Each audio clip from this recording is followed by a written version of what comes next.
आता कुठे जायचं? मुंबईला जायचं. आता कुठे जायचं?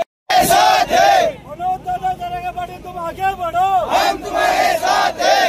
एक मराठा, चलो मुंबई, चलो मुंबई, चलो मुंबई, चलो मुंबई. माझे प्रेरणास्थान आदरणीय मनोजदादा जरांगे साहेब यांच्या भूमिकेला आज यांच्या आवाजाला साथ देण्यासाठी नांदेड या पवित्र भूमीमधून नायगाव तालुक्यामधून श्री क्षेत्र महादेव गंगनबीड या ठिकाणी नारळ फोडून आज हजारो समाज बांधव मुंबईच्या दिशेने रवाना होत आहेत.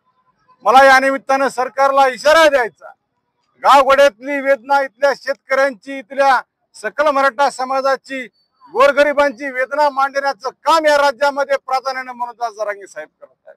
हा संघर्ष नेमका, या संघर्षाची व्याप्ती सरकारला नेमकी समजली का नाही, असा या निमित्तानं मला प्रश्न सरकारला विचारायचा. आता आपण पाहतोय काहीतरी बातम्या आल्या आणि मला निश्चितपणानं हे मुद्दाम नमूद केलं पाहिजे की या आधी सुद्धा करोडोंच्या संख्येने या पृथ्वी तलावर एवढे मोर्चे झाले नाही. ते अतिशय संयमानं होण्याचा सन्मान जर कोणाला मिळालाय तो सकल मराठा समाजाला मिळाला.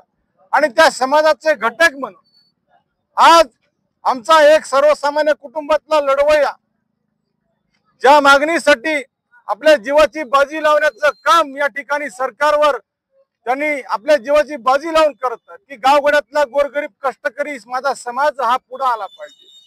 माझ्या गावगड्यातील सकल मराठा समाजासोबत इतर समाज बांधवांना सुद्धा न्याय भेटला पाहिजे. यामध्ये मुस्लिम समाजाला सुद्धा न्याय भेटला पाहिजे अशी प्राधान्याने भूमिका मनोजदादांनी वारंवार सांगितलेली आहे. याचं कुठेतरी गांभीर्य सरकारने ओळखावं आणि मला हे मुद्दाम सांगितलं पाहिजे की आम्ही आज निघत असताना बहुतांश आमच्या सकल मराठा बांधवासोबत मुस्लिम समाज सुद्धा आहे. बऱ्याच ठिकाणी ओबीसीचा सुद्धा कुठल्या गावगड्यात वाद नाही आहे.